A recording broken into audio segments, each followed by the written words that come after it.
Hello friends, welcome to everyone to my channel Bhudeb here. আমি আমার চ্যানেলে সবাইকে ওয়েলকাম করছি, সাথে সাথে সবাইকে গুড মর্নিং উইশ করছি, সবাইকে শুভ সকাল। আশা করি সবাই রিফ্রেশিং মাইন্ড নিয়ে আজকের দিনটা সবাই শুরু করতে যাচ্ছ। তো আমরা চলো শুরু করি। আজকে আলোচনা করব শিক্ষার্থীর পর্যবেক্ষণ করার ক্ষমতা বিকাশের দক্ষতা। এটা নিয়ে 6 নাম্বার ভিডিও এটা। তো এর বেশি আর করব না, এরপর অন্য দক্ষতাগুলোও দিতে হবে, না হলে মানে একটা দক্ষতা অনেক হয়ে যাবে, বাকিগুলো হবে না, ঠিক আছে? তাহলে শিক্ষার্থীর পর্যবেক্ষণ করার ক্ষমতা বিকাশের দক্ষতা, এটা খাদ্য চ্যাপ্টারের ইউনিট থেকে লাস্ট। এরপর আমরা সমন্বয় সাধন দক্ষতাতে ঢুকবো, ঠিক আছে? তাহলে যেমন যেমন আলোচনা করেছিলাম, প্রশিক্ষণ কেন্দ্রের নাম, শ্রেণী, শিক্ষার্থীর সংখ্যা, শিক্ষার্থী শিক্ষকের নাম, মেয়ে হলে ওখানে লিখবে শিক্ষার্থী শিক্ষিকার নাম, ক্রমিক নম্বর, সময়, তারিখ। ওকে, নেক্সট হচ্ছে বিষয় কি? বিষয় হচ্ছে আমাদের পরিবেশ। এককের নাম হচ্ছে খাদ্য, ঠিক আছে?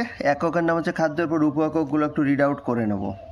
উপ-একক জীবের জলের রহস্য, শাকপাতার খোঁজ খবর, খাদ্যের ভালো মন্দ, অনেক রকম শাকসবজি, শাকপাতা তরকারি খাওয়া খুব দরকারি, ফল খাওয়ার সুফল, যেসব ফল খাবার নয়, প্রাণীজ খাবার, যেটা আমরা আগের দিন আলোচনা করেছি। আজকে যেটা আলোচনা করব, দুধ, দই, ছানা। নেক্সট হচ্ছে ভাজা খাবার, উনুন আর আগুন, থালা বাসন, চলল খাবার দেশে বিদেশে, পশুপালন আর আগুনের ইতিহাস। আজকের পাঠ হচ্ছে দুধ, দই, ছানা। ঠিক আছে, এখানে আমি স্টার মার্ক করে দিলাম। এটা হচ্ছে আজকে আমরা আলোচনা করব দুধ, দই, ছানা, ঠিক? চল, তাহলে এরপর আচরণাঙ্গ সমূহগুলো একটু পড়ে নিই। আচরণাঙ্গ সমূহ তো বারবার আমরা আলোচনা করছি। শিক্ষার্থীর দ্বারা পর্যবেক্ষণকরণ, শিক্ষার্থীর দ্বারা পুনরায় চাহিদা অনুসারে পর্যবেক্ষণ, শিক্ষার্থীর দ্বারা কার্যকারণ সম্পর্ক স্থাপন, পর্যবেক্ষণ ও চিন্তার প্রতিফলন, ঠিক আছে? চলো এবার লেসন প্ল্যানের মধ্যে ঢুকে যায়। দেখো বিষয় লিখে দিয়েছি দুধ, দই, ছানা। ওপরে দেখো বিষয় লেখা রয়েছে। নেক্সট, শিক্ষকের আচরণ, সেই একই জিনিস। শিক্ষক মহাশয় প্রথমে শ্রেণীকক্ষে প্রবেশ করে শিক্ষার্থীদের সঙ্গে কুশল বিনিময় করে তাদেরকে যথাস্থানে বসতে বলবেন। শিক্ষার্থীরাও শিক্ষক মহাশয়ের সাথে কুশল বিনিময় করবে এবং যথাস্থানে বসে পড়বে। এরপর শিক্ষক মহাশয় বিষয় সম্পর্কিত ছবিটি শিক্ষার্থীদের দেখাবেন এবং ভালো করে দেখতে বলবেন। শিক্ষার্থীরা শিক্ষক মহাশয়ের নির্দেশ মতো ছবিটা ভালো করে দেখবে। তাহলে শিক্ষক মহাশয় দেখতে বললেন আর তারা প্রথম রেসপন্স করলো, সেজন্য শিক্ষার্থীর দ্বারা পর্যবেক্ষণকরণ হয়ে গেল, ঠিক আছে? এরপর শিক্ষক মহাশয় জিজ্ঞেস করবেন, আজকের ছবিতে তোমরা কি কি দেখতে পাচ্ছ? যে ছবি পড়াশুনোর রিলেটেড পার্টের মধ্যে যে সমস্ত খাবার সম্পর্কে আলোচনা করা হয়েছে বা যে সমস্ত জিনিস সম্পর্কে আলোচনা করা হয়েছে, ছানা, দই, সন্দেশ, রসগোল্লা, বিস্কুট, চকোলেট, এই সমস্ত ছবি দেখতে পাচ্ছি। শিক্ষার্থী দ্বারা পুনরায় চাহিদা অনুসারে পর্যবেক্ষণ হয়ে গেল।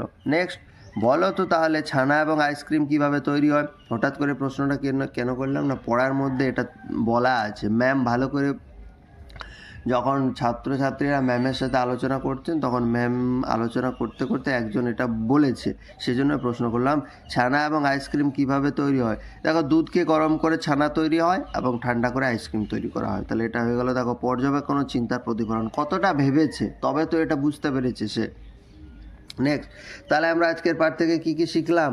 আজকের পাঠ থেকে বিভিন্ন দুগ্ধজাত খাবারের কথা জানতে পারলাম, ছানা এবং আইসক্রিম তৈরির পদ্ধতিও জানতে পারলাম, শিক্ষার্থীর দ্বারা কার্যকরণ সম্পর্ক স্থাপন।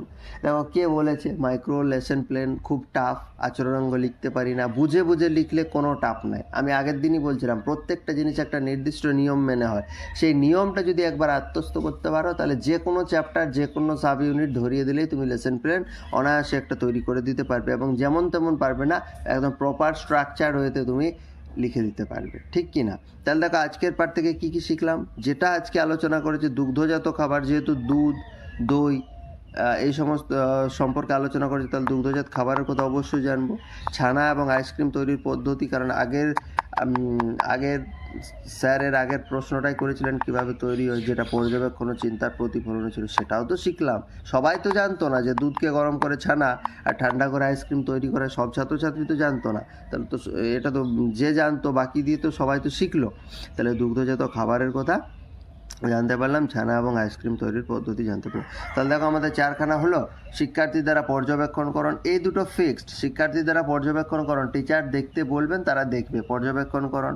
এরপর হচ্ছে কি, শিক্ষক ওই ছবিটাকে কেন্দ্র করে জিজ্ঞেস করবেন এই ছবিতে কি কি দেখতে পাচ্ছ, এটা তারা যেটা অ্যান্সার দেবে সেটা হচ্ছে চাহিদা অনুসারে পর্যবেক্ষণকরণ। ঠিক আছে, লাস্টেরটাও ফিক্সড। আজকের পার্ট থেকে কি কি শিখলাম? কার্যকারণ সম্পর্ক স্থাপন, ভাবতে হবে পর্যবেক্ষণ ও চিন্তার প্রতিফলন, এবং এই পড়ার মধ্য থেকে একটা বুদ্ধি করে, মানে এরকম ডাইরেক্ট অ্যান্সার না, এই পাহাড়ের নাম কি এরকম না করে, যে অ্যান্সারটা একটু ভেবে চিন্তে দিতে হয়, যেটা পর্যবেক্ষণ ও চিন্তার প্রতিফলন, সেই টাইপের একটা প্রশ্ন করলেই এটা হয়ে গেল। ঠিক আছে, তো আজকে শেষ করছি পর্যবেক্ষণ করার ক্ষমতা বিকাশের দক্ষতা।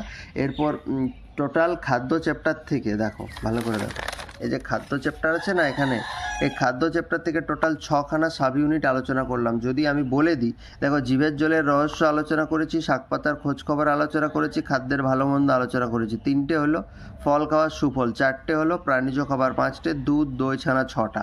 6খানা আমরা আলোচনা করলাম শিক্ষার্থীর পর্যবেক্ষণ করার ক্ষমতা বিকাশের দক্ষতা, এই স্কিলটার উপর।